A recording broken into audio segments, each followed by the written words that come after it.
The scent of pure vanilla extract, toasted pecans, and melted brown sugar was woven so deeply into Ginny May's skin that no amount of scrubbing could wash it away.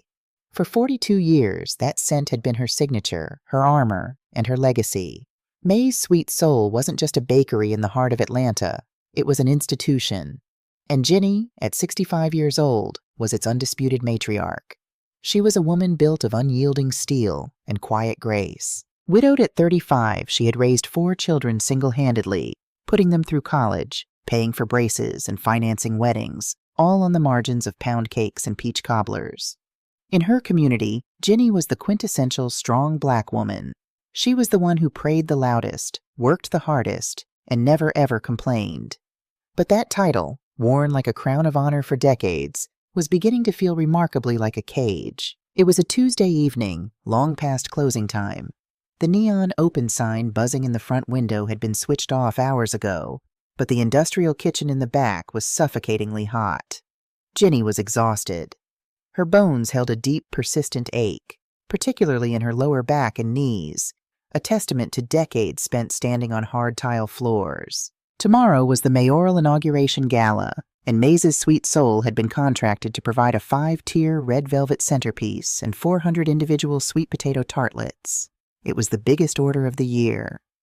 "Just a little more, Ginny," she muttered to herself, wiping a smudge of flour from her forehead with the back of her wrist. She needed a fresh bag of dark cocoa powder from the storage room. The storage room was a narrow, dimly lit corridor at the back of the building, packed floor to ceiling with bulk ingredients.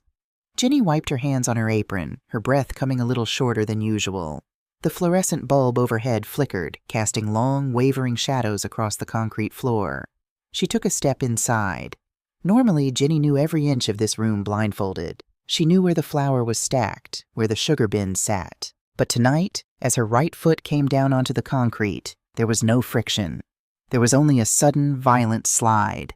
Her foot shot forward, slick against a patch of floor that felt strangely viscous. Ginny had no time to brace herself. The world tilted violently. She fell hard, twisting awkwardly to avoid hitting her head on the metal shelving. The sound was what she would remember most vividly. It wasn't a dull thud. It was a sharp, distinct crack that echoed off the cinder-block walls. Pain, pure and white-hot, exploded outward from her right hip, radiating down her leg and up her spine. It was a pain so absolute, so blinding, that it snatched the air straight from her lungs. She lay there on the cold concrete, gasping like a fish pulled from water, staring up at the flickering bulb.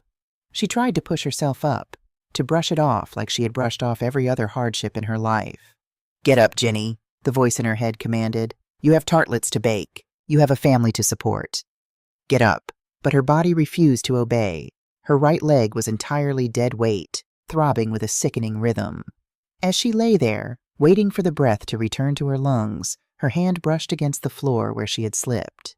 Her fingers came away slick with a thick, greasy substance. Not cooking oil. It felt heavy, like industrial machinery lubricant. She didn't have time to process it. The darkness was closing in around the edges of her vision. With trembling, flour-dusted fingers, she managed to pull her cell phone from her apron pocket and dial 911 before the pain finally dragged her under. When Ginny woke, the comforting smell of vanilla and pecans was gone, replaced by the sterile, biting odor of bleach and rubbing alcohol. The steady, relentless beeping of a heart monitor filled the air. She blinked against the harsh fluorescent lights of the hospital room, her mouth dry as cotton. "Mom! Oh my God, she's awake!" The voice was loud, piercing, and unmistakably Tasha's. Suddenly, her hospital bed was surrounded. All 4 of her children were there, taking up all the oxygen in the room. Ginny's heart fluttered with a brief, instinctual warmth. They came. My babies came. Andre, her eldest, stood at the foot of the bed in a crisp, bespoke navy suit, looking every inch the successful architect she had paid for him to become. He was pacing, checking his Rolex. Tasha, her only daughter, leaned over the bed rails. Her hair was perfectly styled, her makeup flawless. In her right hand, she held her iPhone, angled perfectly to capture both her own distressed face and Ginny's frail form in the bed. "Hey guys," Tasha spoke into the camera, her voice dropping into a register of hushed, dramatic sorrow. "I'm here at the hospital. My beautiful, strong mother just had emergency hip surgery. Please send all your prayers. Being a daughter is so hard right now, but I'm going to be by her side every step of the way. Drop a heart in the comments for Mama Ginny. Ginny winced, trying to shift, but the agony in her hip flared. Tasha, baby, put the phone down. Just updating the community, Mom. They love you, Tasha whispered, quickly tapping the screen to post the reel. Marcus, her middle son, the financial advisor, leaned against the window frame. He had a Bluetooth earpiece in and was typing furiously on his laptop, occasionally glancing up. Doc says it's a severe fracture, Mom. They had to put pins in. You're going to be out of commission for a while. Have you thought about who's running the bakery? We need to lock down the cash flow. I just woke up, Marcus, Ginny rasped, her throat burning. Then there was Jalen, her youngest, the golden boy. He stood quietly in the corner, his hands shoved deep into the pockets of his designer hoodie. He wouldn't meet her eyes. He looked pale, shifting his weight nervously from foot to foot. Are you in pain, Mama? Jalen mumbled, looking at the floor tiles. I'm all right, baby. God is good, Ginny lied instinctively. She had been protecting them from her pain for so long, she didn't know how to stop. Andre clapped his hands together, stepping forward with the authority of the eldest child. All right, listen up. Mom needs us. We are going to handle this like the family she raised us to be. We take shifts. I'll take the nights, Tasha. You take the mornings. Marcus, you handle the afternoons. Jalen, you fill in the gaps. Tasha nodded vigorously, sliding her phone into her Prada bag. Absolutely. I've already cleared my schedule. I'm not leaving you, Mom. Marcus closed his laptop with a snap. We've got you covered. Don't stress about a thing. Ginny looked at her beautiful, successful children. A deep wave of relief washed over her, powerful enough to briefly dull the pain of the surgical incisions. She had given them everything, and now, in her moment of vulnerability, they were stepping up. She closed her eyes, letting a tear slip down her cheek. Thank you, my babies, she whispered. Thank you. 10 minutes later, Andre's phone buzzed. He looked at the screen, his jaw tightening. Damn it. Mom, it's the developers for the Midtown project. I have to take this. I'll be back tonight, okay? He leaned down, kissed her forehead, and practically sprinted out the door. 5 minutes after that, Tasha gasped. Oh, shoot! My nanny just texted the twins are throwing a massive tantrum. Mom, I have to run and handle this, but I'll be back first thing in the morning with your favorite coffee. Love you. She blew a kiss and vanished. Marcus was already packing his briefcase. Market is volatile today, Mom. If I don't get back to the office, my clients are going to panic. Jalen, you stay with her. He didn't wait for an answer before walking out. Ginny turned her head to look at Jalen. Her youngest son was chewing his thumbnail, his leg bouncing anxiously. He looked at his phone, then at Ginny. Mama, I have a really important meeting. About a job. You know how much I need a job. Ginny felt a small, cold stone settle in her stomach. Go on, baby, she said softly. Go get your job. I'm fine here. I'll be back tonight. Promise. Jalen wouldn't look her in the eye as he backed out of the room. The door clicked shut. The silence of the hospital room rushed in, heavy and suffocating. Ginny was alone. It's just for today, she told herself. They're busy. They have the lives I built for them. They'll be back tonight. But they didn't come back that night. The first 3 days were a blur of narcotics and agonizing physical therapy. Ginny learned very quickly that a broken hip didn't just break a bone, it broke a person's dignity. The woman who could effortlessly orchestrate a kitchen of 10 staff members now had to ring a plastic bell to ask a stranger to help her use the bathroom. She kept her phone on the tray table, plugged into the wall, staring at the blank screen. On day 3, she sent a group text. Feeling a bit better today. Could use some clean clothes if anyone has time. 3 hours later, her phone chimed. It was Andre. So glad you're recovering, Mom, swamped with this pitch, sending a courier with some pajamas from Macy's. Love you. A courier, not a visit. A courier. Tasha replied next. Mom, my mental health is in the toilet right now. The kids are so demanding I literally haven't slept. I'm taking a self-care day to reset so I can be strong for you later. Sent you some healing crystals via Amazon. Marcus didn't reply at all. Jalen's phone went straight to voicemail. The pajamas arrived in a sterile box. The crystals arrived in a padded envelope. Ginny let them sit unopened on the chair in the corner. By day 7, the illusion had entirely shattered. The hospital food was a parade of indignities: watery oatmeal, unseasoned chicken, lukewarm tea. The woman who had fed half of Atlanta with soul-warming food was now chewing on cardboard. But the physical hunger was nothing compared to the emotional starvation. The only person who consistently spoke to her was Hannah. Hannah was a 25-year-old nurse, a first-generation immigrant from Mexico, with tired eyes but incredibly gentle hands. She worked the long shifts, the ones nobody else wanted. Hannah didn't look at Ginny with pity. She looked at her with respect. On the morning of the 10th day, Ginny was struggling to brush her own hair. The pain medication made her hands tremble, and the thick, natural coils of her hair were tangled and matted from pressing against the hospital pillow. She dropped the brush on the floor in frustration, a quiet sob escaping her lips. Hannah walked in, took one look at the situation, picked up the brush, and silently moved behind Ginny. "Let me, Miss Ginny," Hannah murmured softly. She began to work through the tangles with painstaking care, section by section, just as Ginny used to do for Tasha when she was a little girl. "You don't have to do that, child," Ginny said, her voice thick with unshed tears. "I can manage." "I know you can," Hannah replied quietly. "But you shouldn't have to." The simple truth of those words hit Ginny like a physical blow. You shouldn't have to. Hannah finished braiding Ginny's hair and stepped to the side to check her IV. "Ms. Ginny, if you don't mind me asking, where is your family? The emergency contact list has 4 names on it, but no one has checked in at the desk since the day of your surgery." Ginny looked down at her hands. They were wrinkled, scarred from burns, calloused from labor. Hands that had built an empire to shield her children from the harshness of the world. "They're busy," Ginny said mechanically. It was the excuse she had used for them for years. "They have very important careers. In America, you have to hustle. If you stop moving, you fall behind. I taught them that." Hannah paused, adjusting the flow of the saline drip. "My mother works cleaning office buildings, Ms. Ginny. She works 14 hours a day. But when my grandmother was sick, my mother slept on a chair in her room every night for a month. Hustle is how you survive. Family is why you survive. If they forget the why, what are they hustling for?" Ginny couldn't answer. She turned her head to look out the window at the gray Atlanta skyline.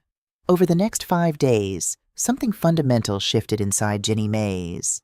The sadness, the deep, hollow ache of abandonment, began to curdle and harden.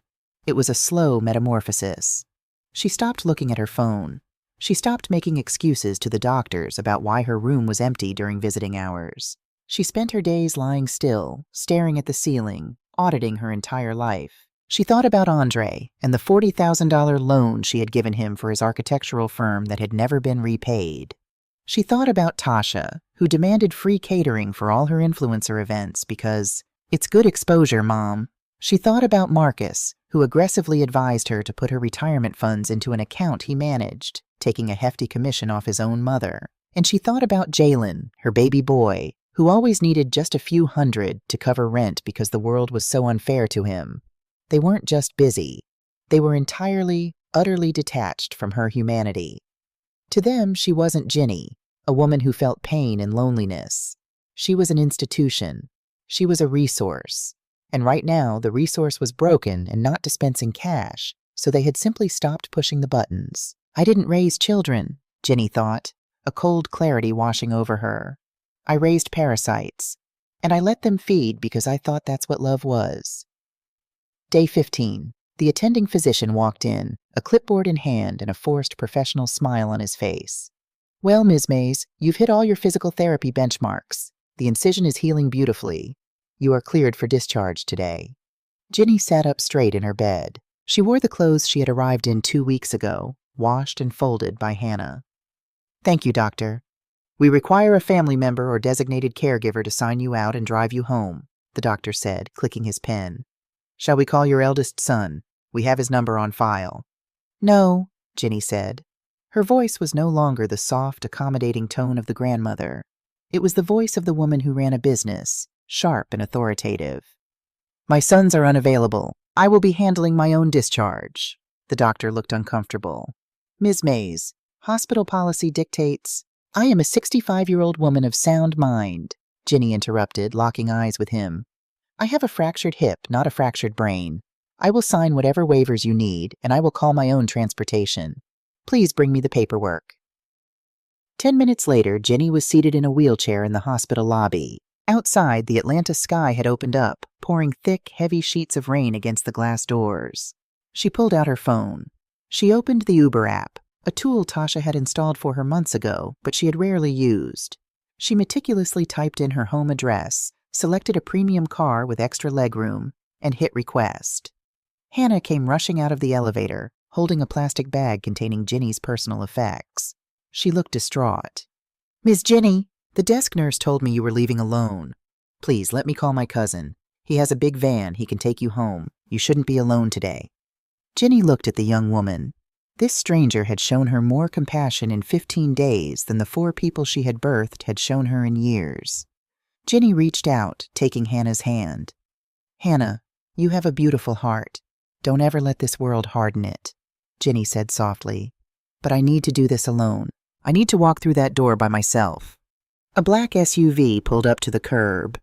The driver, a middle-aged man, rushed out with an umbrella. He helped Jenny transfer from the wheelchair to the back seat, moving with agonizing care as she positioned her stiff, painful hip. The ride home was silent. The rain battered the roof of the car.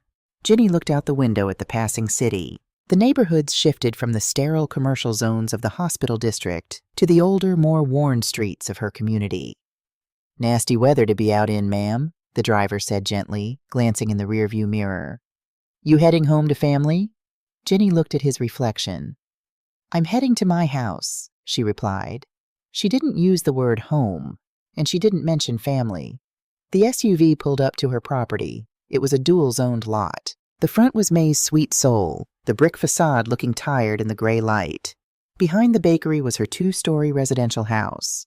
The driver helped her out, opening his umbrella to shield her. He handed her the aluminum walker the hospital had provided. "You sure you got it from here, ma'am?" he asked, looking at the dark, silent house. "I've got it," Jenny said.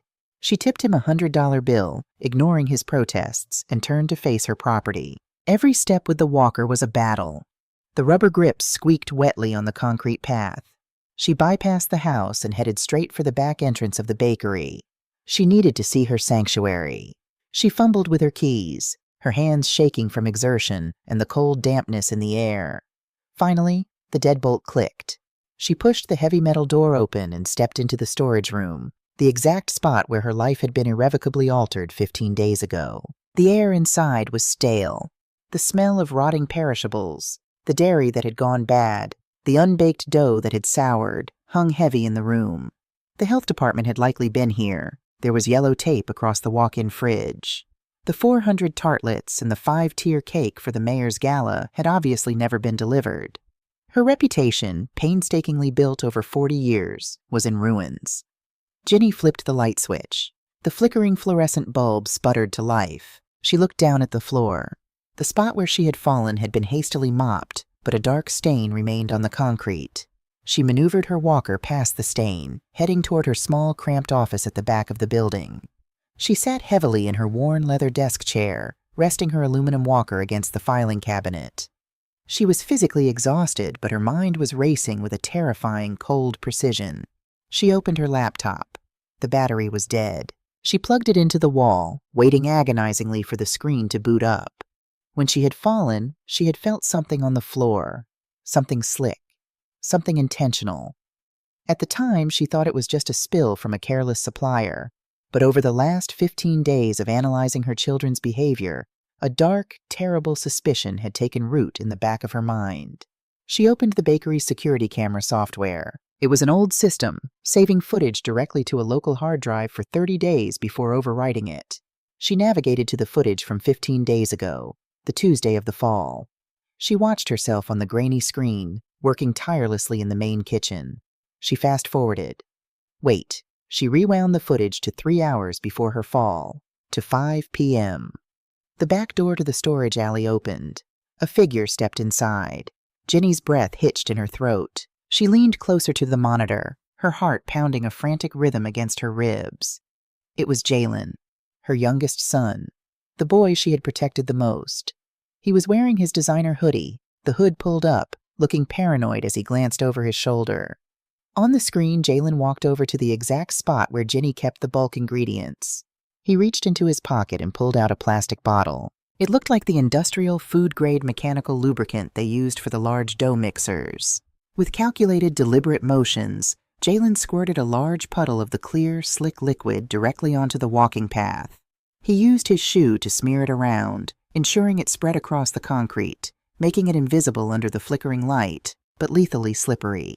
Then he tossed the empty bottle into a nearby trash can and slipped out the back door. Ginny hit pause. The image of her son setting a trap for his own mother was frozen on the screen. Why? The question screamed in her mind. Why would Jalen do this? She opened a new tab on her browser and logged into the bakery's business insurance portal. She clicked on recent claims. There it was, filed on the Wednesday after her fall. A massive liability and business interruption claim, citing a hazardous workplace accident resulting in severe owner injury. The payout was requested to be expedited, and the contact person listed for the payout? Jalen Mays, designated operations manager, a title he had never held. The puzzle pieces snapped together with sickening clarity. Jalen was in deep financial trouble. The job interview he had lied about in the hospital was likely a meeting with a loan shark or a bookie. He needed a massive influx of cash, fast. And he knew the bakery's insurance policy had $1 million liability clause. He hadn't just been hoping for a minor accident. To trigger a maximum payout, he needed a catastrophic injury. He had broken his mother's hip on purpose to cash a check. And the others? Andre, Tasha, Marcus? They might not have poured the oil, but they had certainly poured the gasoline on the fire of her abandonment. They had left her to rot while Jalen tried to cash in on her broken bones. Ginny sat in the silence of her ruined bakery. She did not cry. The time for tears was over. The maternal instinct that had driven her for 40 years, the instinct to protect, to forgive, to nurture, shriveled up and died right there in that desk chair, replaced by something entirely new. She opened the bottom drawer of her desk. Underneath a stack of old vendor invoices lay a thick, black, leather-bound ledger. It was the book where she recorded every penny the bakery earned, but tonight it would serve a new purpose. She grabbed a red pen. She opened to a fresh page, the paper crisp and white. At the top, in large, precise letters, she wrote, "The debts of Andre, Tasha, Marcus, and Jalen." Ginny Mays, the strong black woman, the perpetual ATM, the sacrificial lamb, was dead. The woman sitting in the chair was an auditor, and it was time to balance the books. The walk from the back door of the bakery to the kitchen of her residential house was less than 50 feet. That night, dragging the aluminum walker through the cold Atlanta rain, it felt like 50 miles. The pain medication she had taken before leaving the hospital was beginning to wear off, leaving a raw, scraping agony in her right hip with every step. Ginny finally pushed open the heavy oak door of her home. The house was pitch black. The silence inside was not peaceful. It was a heavy, stagnant quiet that pressed against her eardrums. She fumbled for the light switch. The living room sprang into view, and for a moment Ginny just stood leaning heavily on her walker, breathing hard. This was the room where she had hosted 30 years of Thanksgivings, Christmases, and Sunday dinners. The floral sofa where her late husband Albert used to read the Sunday paper still sat by the window. The mantelpiece was crowded with framed photographs. Andre's college graduation, Tasha holding her twins, Marcus in his first tailored suit, Jalen in his high school football uniform. They were smiling in every picture. A perfect, successful, happy family. Ginny looked at those smiling faces now, and a wave of nausea washed over her. It was a gallery of strangers. She shuffled into the kitchen. The linoleum floor was sticky. The air smelled sour. Ginny opened the refrigerator. Inside, sitting on this middle shelf, was a large Tupperware container holding the remnants of a baked macaroni and cheese she had made for Jalen 3 weeks ago. He had promised to come pick it up. He never did. A thick layer of green and white mold now covered the top. Beside it were half-empty bottles of juice, wilted greens in the crisper, and a carton of milk that had expired 10 days ago. They didn't even clean out the fridge, she thought. They knew I was in the hospital. They knew the food would rot. They just didn't care to step foot in this house if it didn't involve me handing them something. Ginny closed the refrigerator door gently. She didn't have the energy to throw it away tonight. She made her way to her bedroom on the first floor, a modification Albert had insisted on years ago because of her bad knees. She managed to change into a dry nightgown, her hands trembling as she navigated the buttons. She lay down on her mattress, pulling the heavy quilt up to her chin. The sheets were cold. The house was cold, but the ice in her veins was colder. She did not sleep. She lay awake, staring at the ceiling, waiting for the dawn. The next morning, the rain had stopped, replaced by a pale, watery sunlight. Ginny woke to a sharp, authoritative pounding on her front door. Every movement was an undertaking. She hoisted herself out of bed, gripped the walker, and made her agonizing way down the hall. "Hold on, I'm coming," she called out, her voice raspy. When she opened the door, there was no one there. The mail carrier had already passed. But stuck to the wood of her front door, secured with bright orange tape, was a heavy, official-looking document in a plastic sleeve. Ginny pulled it down. She retrieved her reading glasses from the entryway table and unfolded the paper. At the top, in bold, unforgiving letters, it read, "Notice of delinquent property taxes and impending lien." Ginny's brow furrowed. She read the document twice. The city of Atlanta was claiming that property taxes for the dual-zoned lot, both the bakery and the residence, had not been paid for 3 consecutive years. The total amount owed, including exorbitant penalties and interest, was $42,500. If the debt was not settled within 30 days, the city would move to auction the property. 3 years? Ginny whispered to the empty hallway. She walked over to the kitchen table and sat down. She pulled out her phone and dialed Marcus. Marcus, her middle son, the financial wizard, the boy she had trusted with all her bookkeeping when her arthritis got too bad to write out the checks manually. Every quarter, she had transferred the tax money into an account Marcus managed specifically for the property. The phone rang 4 times before going to voicemail. "Hey, it's Marcus. I'm likely making my clients richer right now. Leave a message and I'll get back to you when the market closes." Ginny didn't leave a message. She didn't need to. The pieces were falling into place with devastating speed. Marcus hadn't forgotten to pay the taxes. He had diverted the funds. He had taken her hard-earned bakery money, meant to secure the roof over her head, and used it to float his own investments, or pay off his own debts, or maintain the illusion of his high-rolling lifestyle. He had gambled with her home, just as Jalen had gambled with her physical safety. Ginny placed the orange notice flat on the table right next to the black leather ledger she had brought in from the bakery the night before. The list of betrayals was growing, shifting from emotional abandonment to calculated financial abuse. At noon, there was another knock at the door. This time, it wasn't the city. Ginny opened the door to find Arthur Miller standing on her porch. "Mr." Miller was a tall, distinguished black man in his late 70s, leaning slightly on a silver-tipped cane. He wore a perfectly tailored gray suit, a fedora, and an expression of deep, abiding respect. He had been Albert's best friend and the family's attorney for 4 decades. "Arthur," Ginny said, her voice softening just a fraction. "Ginny, Lord have mercy, look at you," Mr. Miller said, his eyes tracing the lines of exhaustion on her face and the walker she gripped. "I only heard about the surgery 2 days ago. I tried calling the kids to find out which hospital you were at, but..." He paused, his jaw tightening. "They were remarkably unhelpful." "Come in, Arthur. Let me put some water on for tea." "You sit down, Ginny. I know where the kettle is," he said gently, stepping inside and taking off his hat. 10 minutes later, they were seated at the kitchen table, the orange tax notice glaring at them from between 2 steaming mugs of chamomile tea. "Mr." Miller looked at the notice, sighed heavily, and pulled a thick manila folder from his leather briefcase. "I saw the notice posted on the bakery door when I drove up. I assume Marcus was handling these?" "Handling is one word for it," Ginny said, her tone devoid of emotion. "Stealing is another." Mr. Miller nodded slowly. He didn't look surprised. "Ginny, I'm going to be straight with you. I didn't just come here to check on your hip. I came because the situation in this neighborhood has reached a boiling point, and we need to make some decisions."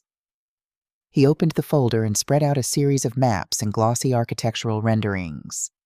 "You know how the area has been changing," Mr. Miller began. Ginny knew all too well. The historic, working-class black neighborhood she had lived in for 40 years was being aggressively gentrified. The mom-and-pop shops down the street had been replaced by artisanal coffee roasters and expensive yoga studios. Property taxes were skyrocketing, pushing the old residents out. For the last 2 years, a consortium of developers, backed by a major West Coast tech firm, has been buying up every block in this quadrant, Mr. Miller explained, tapping his pen on the map. They are building a massive tech campus, high-rise offices, luxury condos, retail spaces. But there's a problem with their blueprint. He pointed to a small red square right in the center of the proposed development. It was Ginny's lot. "Your property," Mr. Miller said, looking her in the eye. "You are the anchor. You sit right on the corner of the two main arterial roads they need for the primary entrance. They cannot build the complex as designed without your land. You are the final holdout." Ginny stared at the map. "They've sent letters before, offers for $1 million, maybe $2 million. I always threw them away. This bakery was Albert's dream. This house is where my children took their first steps." "They aren't offering $2 million anymore, Ginny," Mr. Miller said softly. He pulled a formal, watermarked letter from the back of the folder and slid it across the table. "This arrived at my office yesterday. It is their final absolute best offer before they are forced to radically redesign the project." Ginny put on her reading glasses. She looked at the number at the bottom of the page. She blinked, took her glasses off, cleaned them on her nightgown, and put them back on. The number did not change. $22,500,000. $22.5 million. The silence in the kitchen was profound. Ginny didn't gasp. She didn't faint. She simply stared at the zeros, feeling a strange, hollow sensation in her chest. For 40 years she had stressed over the price of flour, the cost of a new oven element, the electric bill. She had ruined her knees and broken her hip for pennies. And all along she had been sleeping on a gold mine. "Arthur," she whispered, "is this real?" "It is as real as gravity, Ginny. The money would be in escrow within 7 days of signing. You could pay off that tax lien with pocket change. You could buy a penthouse in Buckhead. You could hire the best private physical therapists in the country." Mr. Miller paused, leaning in. "But I know you. I know you'll want to think about what this means for the children. That's a lot of generational wealth." At the word children, Ginny's eyes snapped up from the paper. The hollow feeling vanished, replaced by the searing, white-hot clarity she had found in the bakery's security footage. "Arthur," Ginny said, her voice dropping an octave, carrying the weight of a judge rendering a verdict. "Do my children know about this offer?" "No," Mr. Miller said. "All correspondence has come exclusively through my firm. I haven't spoken to them." "Good. Keep it that way." Ginny slid the $22 million offer to the side and pulled the black ledger to the center of the table. She opened it to the fresh page she had started the night before. "I am not selling. Not yet. Before I make a single move with that kind of money, I need to know exactly how much I have already spent on them." Mr. Miller looked at the ledger, then at Ginny's face. He saw the steel in her eyes. He had known her for 40 years, but he had never seen her look quite like this. She looked dangerous. "Tell me what you need, Ginny." "I need you to pull the financial records for the bakery and my personal accounts for the last 10 years, Ginny commanded. "Everything. Every wire transfer, every cleared check, every credit card statement. I want to know where every dime went." For the next 3 days, Ginny Mays did not leave her kitchen table. She lived on tea and dry toast, the physical pain in her hip pushed to the background by the sheer force of her will. Mr. Miller delivered 3 heavy banker's boxes of financial documents. Ginny sat with her reading glasses perched on her nose, a calculator at her right hand, and the black ledger in front of her. Page by page, statement by statement, she audited her life. She was no longer a mother reflecting on memories. She was a forensic accountant dismantling a crime scene. She started a new page in the ledger. Andre, the architect. She flipped through the bank statements from 7 years ago. There it was. The $40,000 wire transfer to Andre's LLC, a temporary bridge loan to help him secure an office lease for his new firm. He had sworn on his life he would pay it back in 6 months. He had never made a single payment. She found the receipts for his wedding 4 years ago. Andre had insisted on a lavish country club reception to impress his wealthy in-laws. When he ran $15,000 short, Ginny had quietly paid the caterers out of the bakery's emergency fund so he wouldn't be embarrassed. She found the co-signed auto loan for his first BMW. He had missed 3 payments, which Ginny had covered to protect her own credit score, totaling $2,400. Total extracted, $57,400. She turned the page. Tasha, the influencer, Tasha's trail was 1,000 small cuts. There were the credit card statements. Ginny had given Tasha a card for emergencies when she had the twins. The statements showed a different story.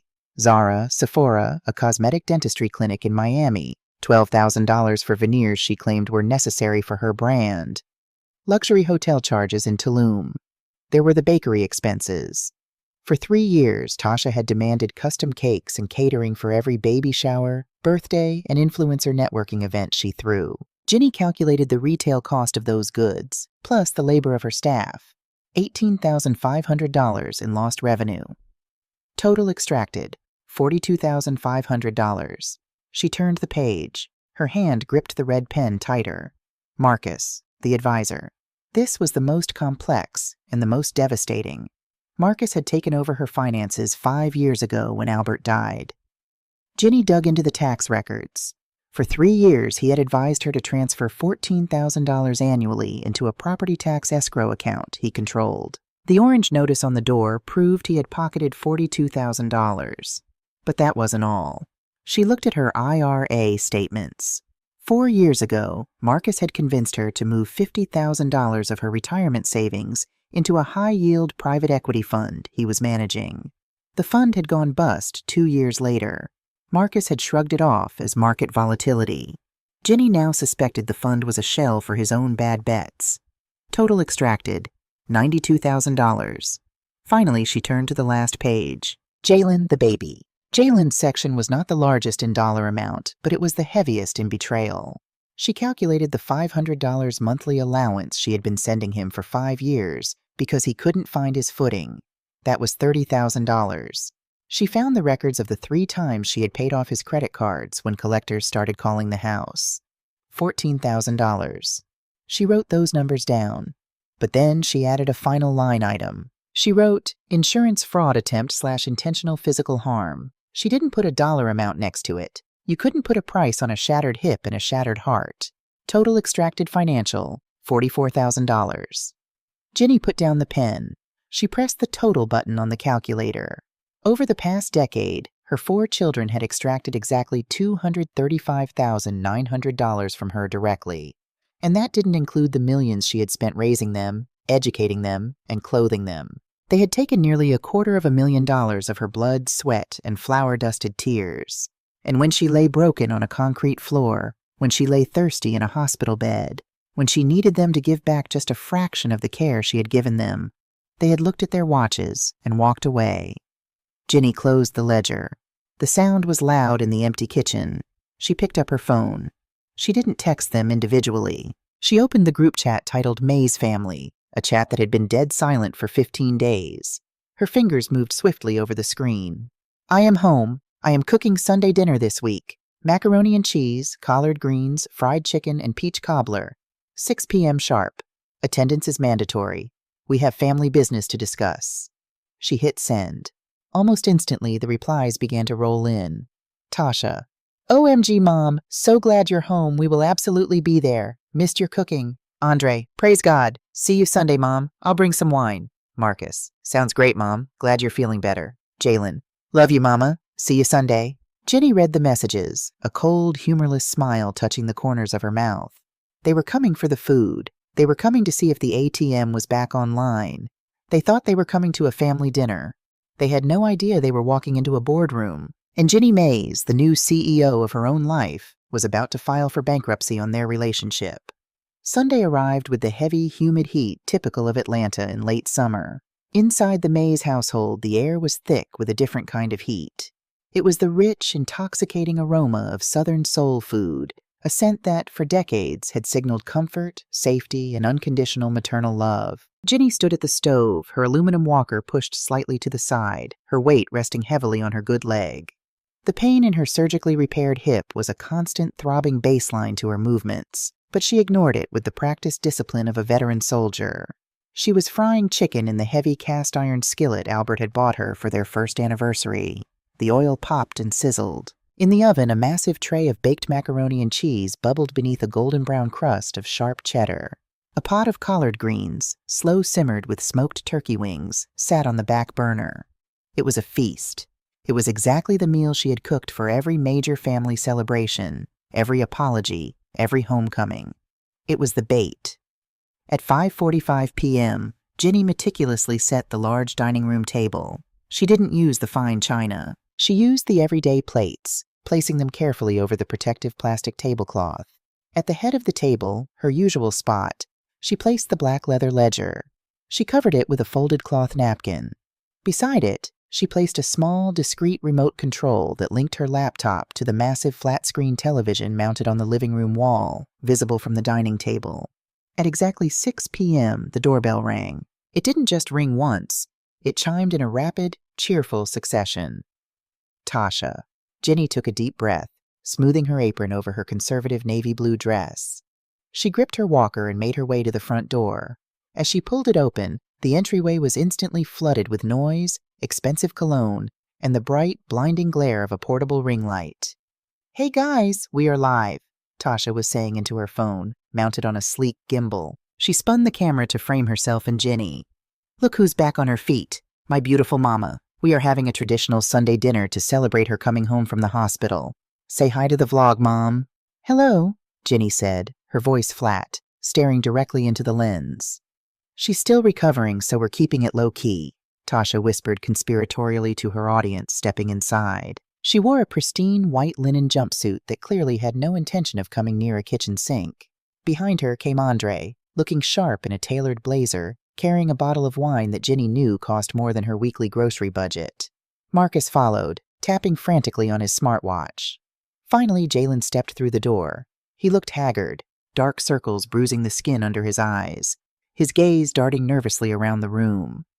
But there was a fifth person, a white man in his late 40s wearing a beige suit and a soft, non-threatening smile, stepped over the threshold. He carried a leather briefcase. "Mom," Andre said, stepping forward to kiss her cheek. His aftershave smelled like expensive gin and lies. "It smells amazing in here. I hope you don't mind, I brought a friend. This is Dr. Evans. He's a specialist I've been consulting with, and he just happened to be in town. I told him nobody cooks like you." Jenny looked at Dr. Evans. She saw the calculating gleam behind his polite smile. She didn't need a medical degree to know he wasn't here for the fried chicken. "Welcome, Dr. Evans," Jenny said evenly. "There is always enough food in this house. Please, everyone, go sit down. Dinner is ready." They gathered around the table, the siblings falling into their childhood seating arrangements out of sheer habit. Dr. Evans sat to Andre's right. Tasha set up her phone on a small tripod at the end of the table, keeping the live stream running. "Just capturing the memories," she chirped, noting Jenny's stare. "My followers have been praying for you so hard, Mom. They want to see you're okay." "Let them watch, then," Jenny said quietly. She took her seat at the head of the table. Jenny did not serve them. For the first time in their lives, they had to pass the heavy platters themselves. The clinking of silverware against porcelain filled the room, punctuated by forced, overly bright conversation. "This chicken is incredible, Mrs. Mays," Dr. Evans said, taking a delicate bite. "Andre tells me you used to run a bakery?" "I still do," Jenny corrected him. "Well," Marcus interjected, clearing his throat and adjusting his tie. "About that, Mom.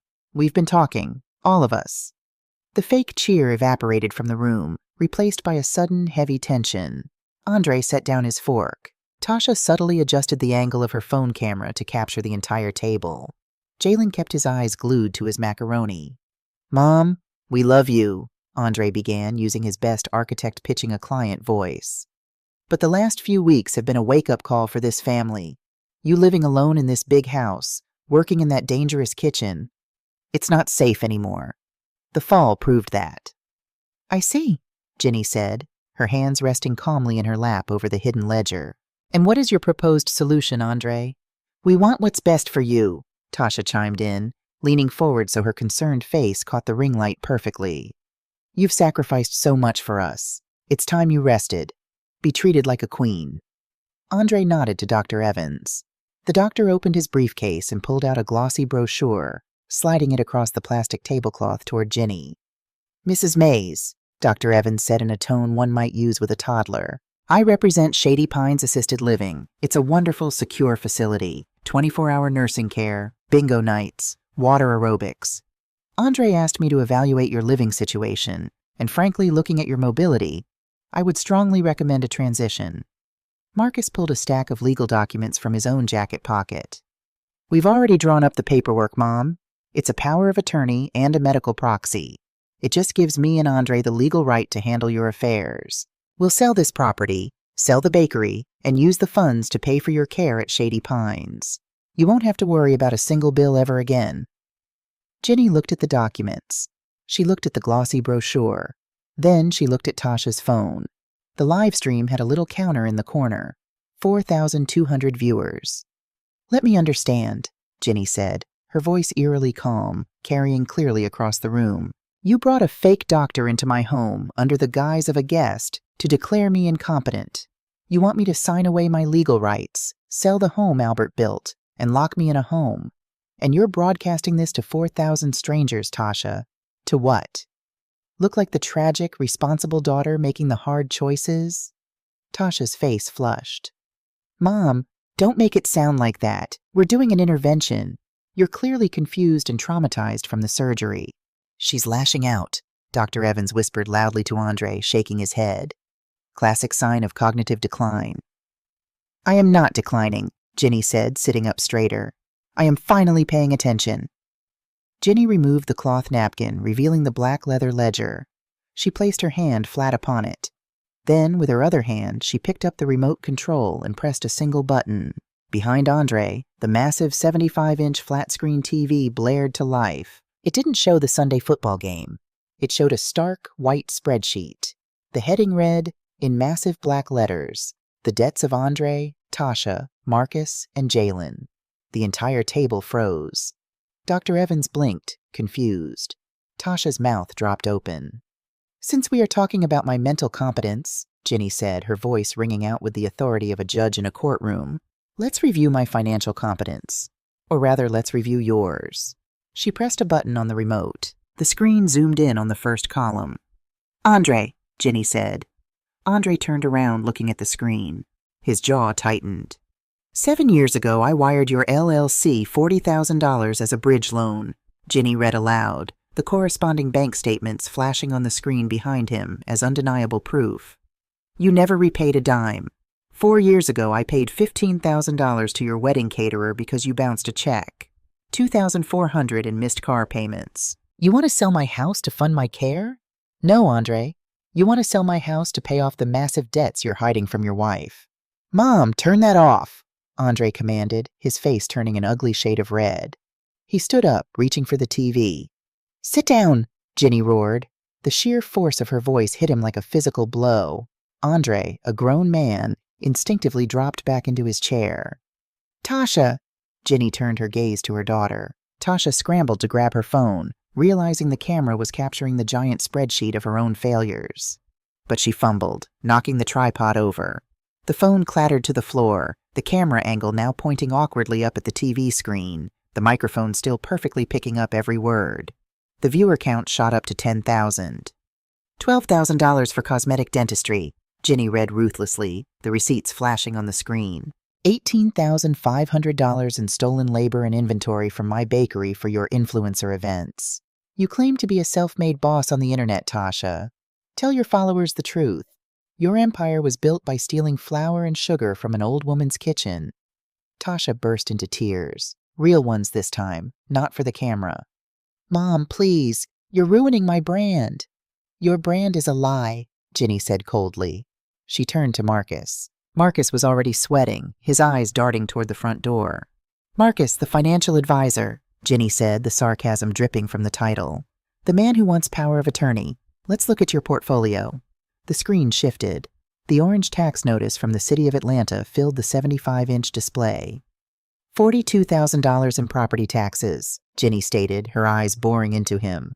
"Money I gave you in good faith, which you pocketed, and $50,000 from my IRA dumped into a shell company you managed that conveniently went bankrupt. You didn't come here to protect me from falling, Marcus. You came here to protect yourself from prison."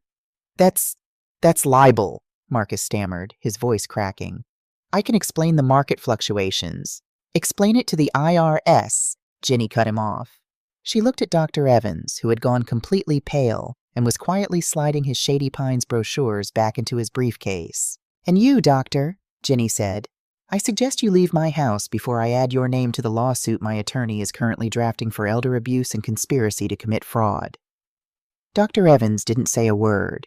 He stood up, grabbed his briefcase, and practically sprinted out the front door, leaving the family alone in the wreckage of their intervention.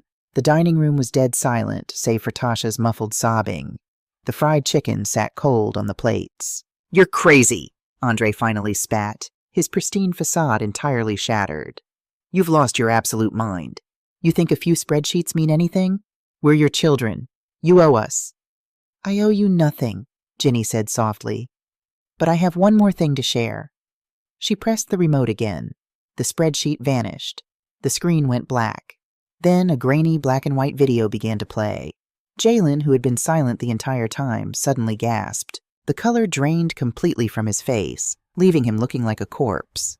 On the screen, the security footage from the bakery storage room played. The date and timestamp flashed in the corner. The day of Ginny's fall. The room watched in horrified silence as Jalen walked onto the screen, pulled out the bottle of industrial lubricant, and meticulously squirted it across the concrete floor, smearing it with his shoe. "No," Jalen whispered, shaking his head frantically. "No, Mama, please." "3 days after I fell and shattered my hip," Ginny said, her voice finally breaking with the weight of the heartbreak. "You filed a $1 million liability claim against my insurance. You didn't just abandon me, Jalen. You tried to cripple me. You might have killed me." Andre and Marcus stared at their younger brother in shock. Even among thieves, there was a code. What Jalen had done crossed a line into pure sociopathy. "You did that?" Andre yelled, grabbing Jalen by the collar of his hoodie. "You set her up?" "I needed the money," Jalen screamed, shoving Andre off. "The guys I owe, they were going to kill me, Dre. I didn't mean to hurt her bad, just enough to get the payout." Ginny watched her sons fighting over her broken bones. The last lingering thread of maternal denial snapped. "Enough!" Ginny's voice cracked like a whip. She stood up. She didn't use the walker. The adrenaline and the absolute certainty of her actions flooded her system, temporarily masking the pain. She stood tall, a matriarch surveying the ruins of her kingdom. "Tasha's phone is still broadcasting," Ginny said. The viewer count was now over 25,000. The chat on the floor was moving so fast it was a blur. "The internet has seen it all. Your theft, your lies, your attempted fraud."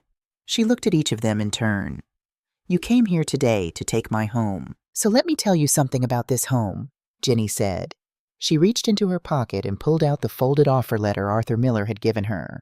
She threw it into the center of the table, right into the macaroni and cheese.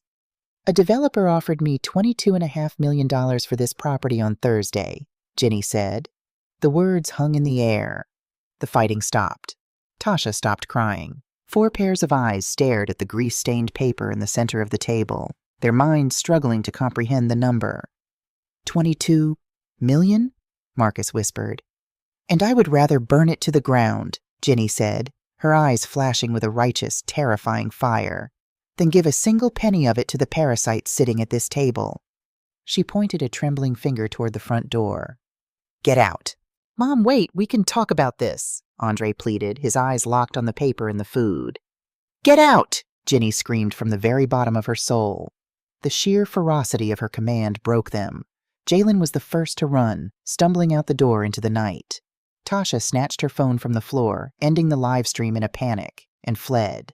Marcus and Andre lingered for a second, their eyes full of a sickening mixture of terror and greed, before they too turned and walked out the door. Ginny stood alone in the dining room. The house was silent again. But this time it wasn't the heavy, stagnant silence of abandonment. It was the clear, ringing silence of a battlefield after the victory has been won. She looked down at the untouched feast. She reached over, picked up a piece of fried chicken, and took a bite. It tasted like freedom. The internet does not forgive, and it certainly does not forget.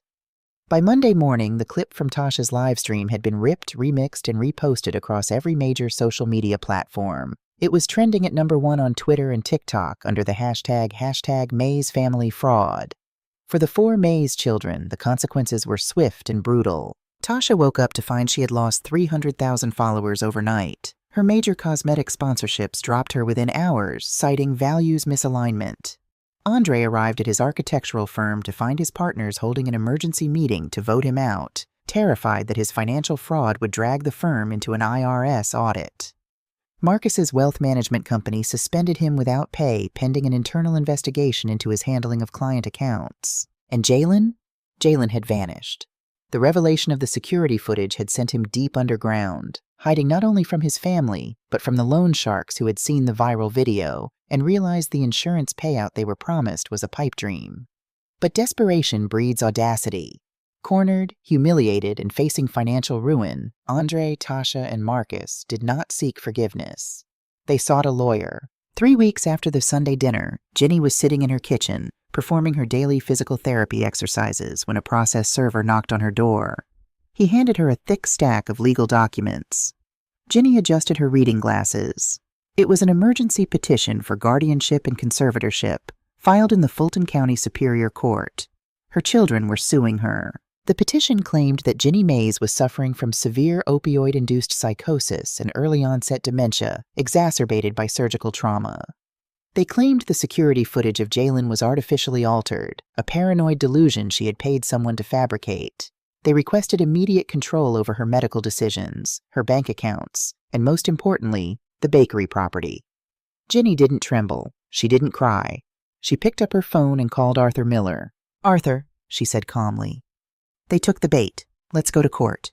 The Fulton County Courthouse was a massive, imposing structure of granite and glass, a place where lives were dissected and judged under the harsh fluorescent lights.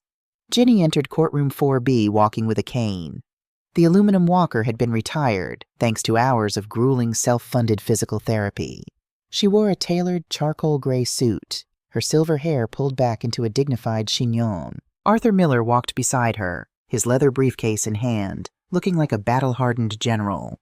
Across the aisle sat Andre, Tasha, and Marcus. They looked polished, wearing their best conservative clothing, playing the roles of the heartbroken, concerned children. Beside them sat their attorney, a slick, aggressive litigator named Vance Harrington, known for tearing elderly witnesses apart on the stand. Judge Eleanor Vance, a no-nonsense woman in her 60s, called the court to order. Harrington opened his case with a theatrical display of sorrow. "Your Honor, this is a tragedy. We are here today because 3 loving children are watching their mother lose her mind. Following a traumatic hip fracture, Mrs. Mays was prescribed high doses of oxycodone. Since then, her behavior has become erratic, paranoid, and financially reckless." He paced in front of the gallery. "She has alienated her family, kicked them out of her home, and most alarmingly, she hallucinated a scenario where her youngest son tried to kill her, producing a heavily doctored digital video to support this delusion. We ask the court to intervene before she signs away her multi-million-dollar estate to strangers in a fit of drug-induced psychosis." Harrington called his witnesses. Tasha took the stand, sobbing beautifully, testifying that her mother had never been the same since the surgery and was verbally abusive. Marcus testified with feigned reluctance that his mother had completely misunderstood his complex financial strategies and was now incapable of doing basic math. When it was Arthur Miller's turn to cross-examine, he didn't raise his voice. He simply dismantled them with paper.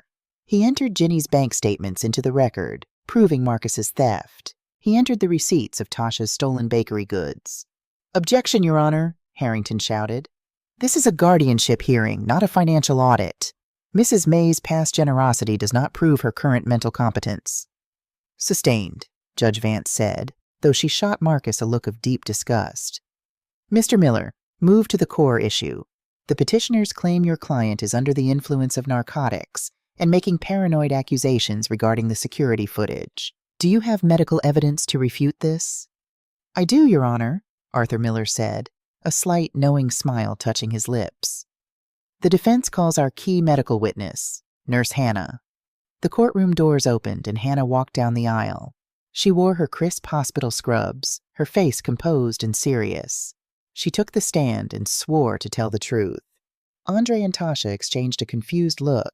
They recognized her as the nurse from the viral video Tasha had shot, but they didn't understand why a low-level floor nurse was a star witness. "State your full name for the record," Mr. Miller said. "Hannah Elena Mays Rodriguez," she answered clearly. The courtroom went dead silent. Andre's head snapped up. Tasha gasped loudly. Even Harrington looked thrown off balance. "Mays? Could you clarify your relationship to the respondent, Ginny Mays?" Mr. Miller asked gently. "Ginny is my stepmother," Hannah said, looking directly at the 3 siblings across the room. "My biological father was Albert Mays. I am the product of an affair he had 26 years ago with a hotel maid." Murmurs erupted in the gallery. Judge Vance banged her gavel. "Order, Mr. Miller, where is this going?" "Your Honor, it goes to the absolute lucidity and extraordinary moral character of my client," Mr. Miller explained. When Ginny Mays discovered her husband's infidelity and his illegitimate child, she did not file for divorce. She did not destroy him. When Hannah's biological mother passed away 10 years ago, it was Ginny Mays who secretly paid for Hannah's nursing school tuition out of her bakery profits. She did this while her own children drained her dry. Does this sound like a woman suffering from paranoia, or a woman of unparalleled grace and sound mind? Harrington jumped up. "Objection. Relevance. This soap opera history doesn't prove she isn't hallucinating now." "I have proof she isn't," Hannah interjected, her voice ringing out. She turned to the judge. "Your Honor, I was Mrs. May's primary care nurse for 15 days. During that time, she refused all narcotic pain medication after the second day. She took only extra-strength Tylenol because she wanted her mind clear." Hannah pulled a certified, stamped hospital log from a folder in her lap. "But that is not all," Hannah continued, her eyes locking onto Marcus. "On day 4 of her hospitalization, I intercepted a phone call to the nurse's station. It was Marcus Mays. He identified himself as her financial power of attorney. He demanded that we administer heavy doses of sedatives to his mother, claiming she was prone to hysterical fits. When I refused, he threatened to have me fired. He was actively trying to induce the very cognitive decline he is now suing her for." The color drained completely from Marcus's face. He slumped back in his chair, looking physically ill. "We have the hospital recordings of those phone calls, Your Honor," Mr. Miller said, handing a flash drive to the bailiff. "Furthermore, the security footage of Jalen Mays has been authenticated by an independent cybersecurity firm. It is entirely real. The petitioners are projecting their own conspiracy onto my client." The judge looked at the 3 siblings, her expression hardening into absolute granite.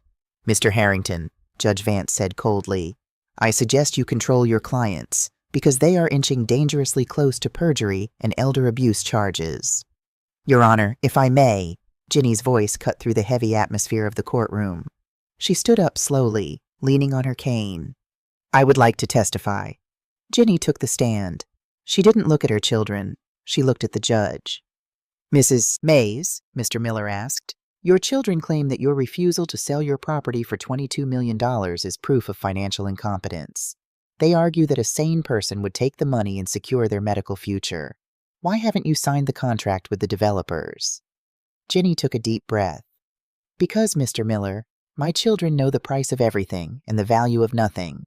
They look at May's sweet soul, and they see an old brick building taking up space. The developers look at it and see an obstacle to their shiny new glass towers." She turned to the gallery. "But I know what is buried beneath the concrete." Ginny reached into her blazer pocket and pulled out a fragile, yellowed piece of paper enclosed in a plastic protective sleeve. "My late husband, Albert, bought that property in 1982, but he didn't buy it just to bake cakes. He bought it to protect it. Before it was a bakery, that specific plot of land was the site of the Freedom Print Shop in the 1960s. It was a secret hub where civil rights leaders printed pamphlets, organized boycotts, and hid activists from the police. Dr. Martin Luther King Jr. held late-night strategy meetings in the basement of my bakery." A collective gasp echoed through the courtroom. Even the court reporter paused for a fraction of a second. Andre stared at his mother, completely stunned. He was an architect, yet he had never bothered to learn the history of the walls his mother toiled within. "The developers," Ginny continued, her voice gaining strength, "their blueprint requires excavating a massive underground parking garage. To build their $22 million tech campus, they would have to bulldoze the basement. They would have to obliterate a piece of Black history, a piece of American history, forever." She looked directly at her 3 children. "My children wanted me to take the money, divide it up, and go quietly into a nursing home to die. They wanted to trade our community's legacy for luxury cars, designer veneers, and bad stock market bets. They wanted to pave over our ancestors' blood so they wouldn't have to work for a living." Ginny turned back to the judge. "I am not financially incompetent, Your Honor. I am playing a longer game than any of them realize." Ginny nodded to Mr. Miller. Arthur Miller stood up, opening his briefcase one final time.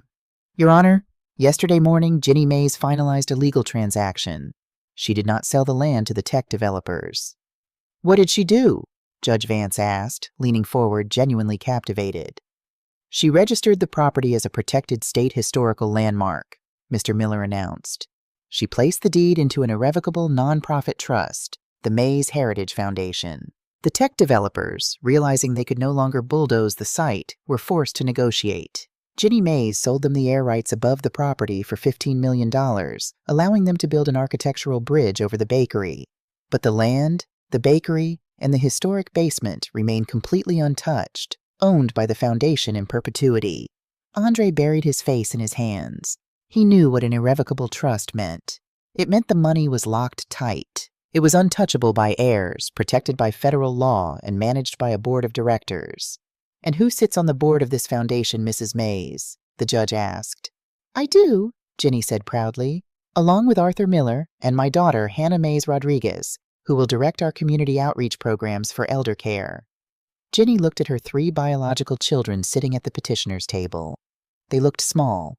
They looked broken. They had tried to trap her in a cage of incompetence, and instead she had built a fortress they could never breach. "I gave my children everything I had for 40 years, Ginny said quietly to the courtroom. "I gave them my knees, my back, my youth, and my money. I loved them so much I nearly let them destroy me. But you cannot buy a person's character, Your Honor. You can only reveal it. They revealed theirs. And today, I am revealing mine." Judge Vance didn't even need to deliberate. She slammed her gavel down with thunderous finality. "This petition is not only denied, it is dismissed with extreme prejudice," Judge Vance declared, her voice echoing off the wood-paneled walls. "Furthermore, I am forwarding the transcripts of this hearing, along with the audio recordings provided by Nurse Hannah, to the district attorney's office to investigate Marcus Mays for medical tampering and Jalen Mays for insurance fraud. You are adjourned." The courtroom erupted. Reporters who had snuck in due to the viral nature of the case rushed the aisle. Ginny didn't answer their questions. She stepped down from the witness stand, leaning on her cane, and linked her arm through Hannah's. Together, the baker and the nurse walked down the center aisle, passing Andre, Tasha, and Marcus without a single backward glance. The heavy wooden doors of the courtroom swung open, letting in the bright, unfiltered light of the Atlanta afternoon. Ginny Mays walked into the sun, leaving the shadows of her past behind her. The ledger was finally balanced. In the immediate aftermath of Judge Vance's ruling, the silence from the 4 Mays children was absolute. It wasn't a respectful silence. It was the paralyzed hush of an army that had just realized they marched into an ambush without any ammunition. For decades, they had operated under the assumption that maternal love was an infinite, unconditional resource, a well they could poison and still drink from whenever they pleased. But Ginny had not only cut off the water supply, she had paved over the well. The consequences of their exposure did not arrive all at once. They unspooled slowly, a relentless unraveling of the false lives they had built on their mother's back. Andre, the architect of the family's intervention, watched his own life's blueprints catch fire. The day after the trial, his partners at the architectural firm invoked a morals and fraud clause in his contract. He was forced out, stripped of his equity to cover the potential liabilities his hidden debts had created. When the news of the $40,000 bridge loan he stole from his mother hit the local Atlanta business blogs, his wealthy father-in-law stepped in. Andre's wife filed for divorce by the end of the month, citing irreconcilable financial infidelity. The man who had worn bespoke suits to try and lock his mother in a nursing home was now sleeping on a friend's leather sofa, drowning in legal fees and alimony. Tasha tried to fight the internet, which is a war no one ever wins. A week after the trial, she posted a 40-minute tear-streaked apology video. CAC. She attempted to pivot her brand, claiming she was the victim of generational toxic parenting and that her mother's retaliation was narcissistic abuse. The internet responded with ruthless precision. Video essayists analyzed her body language, calling out her fake tears. Former bakery employees came forward, corroborating Ginny's claims of Tasha treating the staff like unpaid servants. Tasha's engagement plummeted into the negative. Stripped of her sponsorships and unable to afford her lifestyle, she was forced to sell her sprawling suburban home and take a job managing the social media accounts for a regional chain of discount auto parts stores. There were no ring lights in her new cubicle. Marcus faced the sharpest edge of the law. Armed with the hospital recordings provided by Nurse Hannah and the financial discrepancies Arthur Miller handed over, the district attorney's office opened a formal investigation. The SEC followed shortly after. Marcus's wealth management license was suspended indefinitely. To avoid a lengthy prison sentence for elder financial abuse and attempted medical tampering, Marcus accepted a brutal plea deal. He was ordered to pay full restitution to his mother, every penny of the $92,000 he had siphoned, plus interest, and was sentenced to 5 years of strict probation, which included 3,000 hours of community service at a low-income senior center. He was forced to look into the eyes of the vulnerable elderly every single day, a constant reminder of the woman he had tried to destroy. And then there was Jalen. Jalen had run, but he couldn't hide from his own desperation. 2 months after the Sunday dinner, he was arrested outside a pawn shop in Cobb County, trying to sell a stolen laptop. Because of the viral security footage, the police immediately connected him to the pending insurance fraud investigation at Maze's Sweet Soul. When Jalen's arraignment date arrived, Ginny was sitting in the back row of the courtroom. She wore a simple beige trench coat, leaning on a stylish wooden cane that she rarely even needed anymore. Jalen, wearing an Orange County jumpsuit, his hands cuffed at his waist, turned and saw her. His eyes filled with immediate, desperate hope. He mouthed the word, "Mama." He thought she was there to bail him out. He thought the sight of her baby boy in chains would finally break her resolve. When the judge asked if the victim, Ginny Maze, wished to make a statement regarding bail, Ginny stood up. The courtroom was quiet. "Your Honor," Ginny said, her voice clear and unwavering, "I love my son. I will always love him. But love does not mean shielding a grown man from the consequences of his actions. For 35 years, I was his safety net, and he used it to try and hang me. If you release him, he will not learn. I request that bail be denied, and that he face the full weight of his choices." Jalen let out a choked, devastated sob. The judge nodded, striking the gavel. Bail denied. As Jalen was led away by the bailiffs, he looked back at his mother one last time. Ginny didn't look away. She held his gaze, offering no anger, no malice, and no rescue.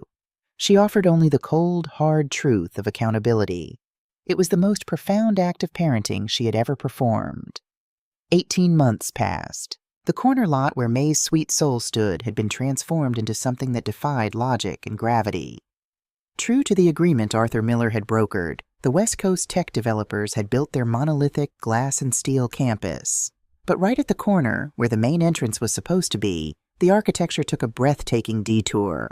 The massive glass towers arched upward and over, creating a stunning futuristic bridge. And nestled securely beneath that multi-million-dollar canopy of modern engineering sat a modest single-story brick building. It looked exactly as it had in 1982, perfectly preserved, defiant, and beautiful. It was the grand opening of the Albert and Ginny Maze Cultural Center and Elder Sanctuary. The street was blocked off. The mayor was there, along with local historians, civil rights veterans, and hundreds of members from the community. A brass band played joyful, soaring jazz that echoed off the glass towers above. Ginny Maze stood on a raised stage set up in front of the bakery doors. She was 67 years old, but she looked 10 years younger. The deep lines of perpetual exhaustion had vanished from her face. She wore a vibrant, tailored emerald green suit. She didn't have her cane. She stood entirely on her own 2 feet, her spine steel straight. To her right stood Arthur Miller, smiling proudly. To her left stood Hannah. Hannah was no longer wearing hospital scrubs. She wore a sharp business dress, holding a clipboard. Thanks to the $15 million from the air rights sale, the foundation was fully funded.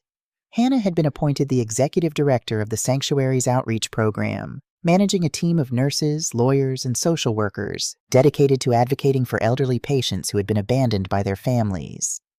Ginny stepped up to the microphone. The crowd hushed, the jazz band fading to a soft, respectful hum. 40 years ago, Ginny began, her voice projecting powerfully across the crowd. My husband Albert and I stood on this very concrete. We didn't have $22 million.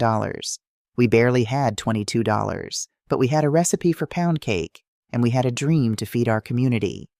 She gestured to the brick building behind her. Many people recently told me this building was just an old, broken-down shop. They told me I was just an old, broken-down woman who needed to be put away so others could profit off my bones. They wanted to dig up this earth, throw away our history, and build something shiny on top of our erased memories. The crowd murmured in agreement. Ginny looked up at the massive glass structure looming protectively over her small bakery. But we do not let people erase us, Jenny declared. We do not let people tell us when our usefulness has expired. This building sits on hallowed ground. In the basement below my ovens, giants of the civil rights movement planned our freedom. And starting today, the floors above that basement will serve a new purpose. She turned to Hannah, taking the younger woman's hand. This center will provide free legal advocacy, medical proxy services, and community for our elders. Because no one, absolutely no one, should ever lie in a hospital bed for 15 days, wondering why the people they gave their life to won't walk through the door. A roar of applause erupted from the crowd.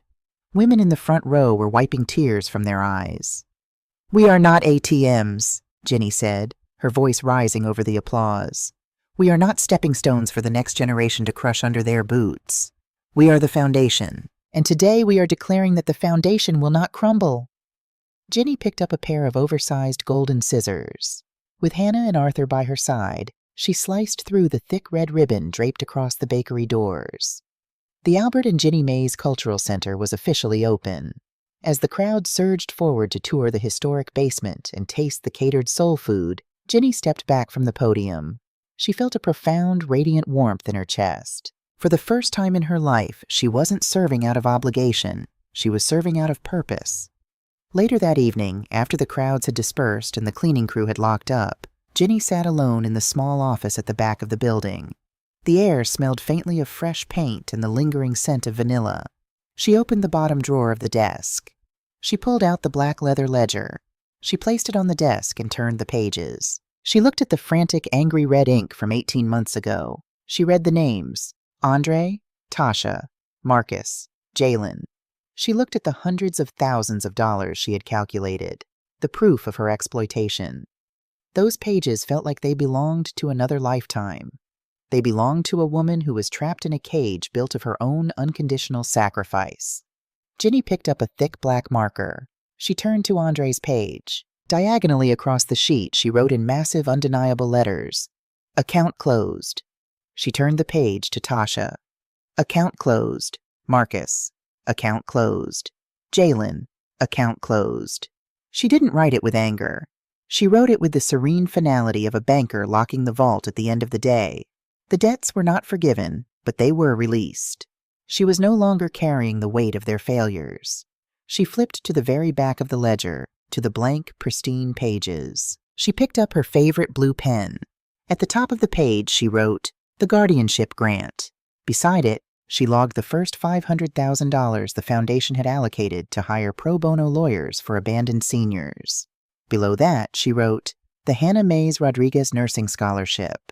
She logged a $250,000 endowment for first-generation immigrant women attending nursing school. She was still writing checks. She was still giving her wealth away. But now she was investing in people who valued the water, rather than people who only valued the well. Ginny closed the ledger. She stood up, grabbed her purse, and walked out the back door into the cool Atlanta night. She didn't need to call an Uber. A sleek, chauffeured town car was waiting for her at the curb, ready to take her back to her luxury penthouse overlooking the city. She got into the back seat, looking out the window as the driver pulled away. She left the bakery behind, safe under its glass bridge, a monument to a mother who finally learned how to mother herself. And that concludes the incredible journey of Ginny Mays.